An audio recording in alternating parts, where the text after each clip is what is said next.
ยินดีต้อนรับเข้าสู่ลักษณนฟาร์มมื้อนี้สำเร็จแต่เช้าๆพูนลูกนึงเข้าลงจังหันก็เรียบร้อยแล้วล้างถั่วงอกก็เรียบร้อยแล้วพี่น้องเอ้ยพี่น้องบางบ้านเนาะเพิ่นบ่เข้าใจเพิ่นว่าลักษณนฟาร์มนี่ก็ปลูกถั่วงอกเองอยู่บ่หรือว่ามีแต่ขายอุปกรณ์หรือว่ามีแต่ขายอาหารเสริมหรือว่าขายแต่แป้งซื่อๆเพิ่นว่าบ่เข้าใจนี่เด้อันนี้คือผลงานของลักษณนฟาร์มเฮาขายทั้งอุปกรณ์มีทั้งอาหารเสริมขวดเดียวจบ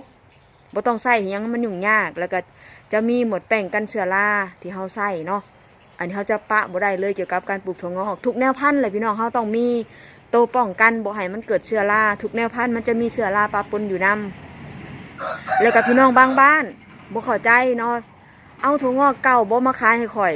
อันซ้ำที่เห็นอยู่นี่ก็มันก็บ่พอขายพุ่น เพราะว่าเฮามีลูกค้าของเฮาประจำอยู่แล้ว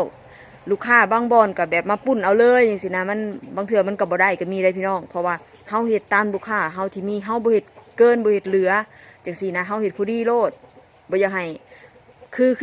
ถึงคนกินนะอยากให้กินแนวสดๆใหม่ๆจังซี่นะหลังจากที่เฮาล้างเป็นที่เรียบร้อยแล้วเฮาก็สำหรับพี่น้องทางบ้านเนาะสนใจอุปกรณ์ปลูกถั่วงอก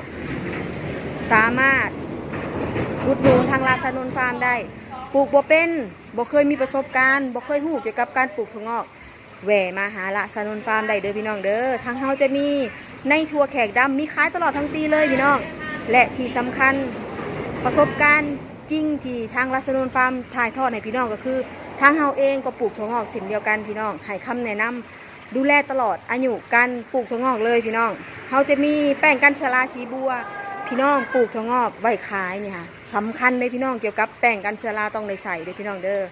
และเขาจะมีอาหารเสริมขวดเดียวจบพี่น้องเขาไม่ต้องใส่หลายขวดยุ่งยากอันนี้คือทางฟาร์มของเขานะเคยพอปัญหาที่ว่าใส่แล้วเลยลืมเขาก็เลยเอาตัวที่มันเหมาะสมกับพี่น้องทางบ้านคือเอาขวดเดียวจบเลยพี่น้องจะผักถั่วแบบนี้แหละผักถั่วให้เขาเสด็จน้ำเพื่อเขาจะบรรจุแล้วก็ถั่วงอกของเขานี่จะเก็บไว้ได้ดนอันนี้คือแบบเขาจะบริเหตุแบบซุกเอาเผากินพี่น้องเขาจะพิธีพิธันในขั้นตอนการล่างตื่นมานี่นะมาล่างแต่เช้าๆทั้งยิบจักพร้อม ข้างกระไตมันสั่นมันหนาวเนาะพี่น้องแต่การปลูกถั่วงอกนี่เป็นพืชที่แบบว่าอายุสั้นพี่น้องสร้างรายรับให้เฮาไว้บ่ซั่นซะภายใน5 มื้อ7 มื้อจังซี่นะเฮาเห็นแบบเห็นผลตอบรับของเฮาก็คือบ่เคยปลูกพืชใดที่แบบเฮ็ดเวียกแบบบ่รู้สึกว่าตัวเองเมื่อยแล้วก็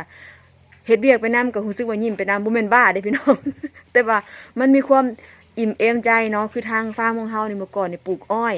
ปลูกพืชที่แบบยากลำบากว่าซั่นซะแต่ว่าเฮามาปลูกถั่วงอกนี่โอ้สบายพี่น้องแบบใจมันฟู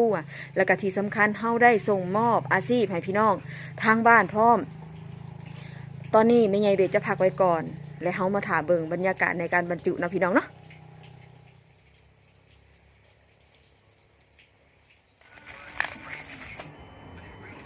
อันนี้บรรจุแล้วพี่สาวบรรจุถานี่ในถุง1 โล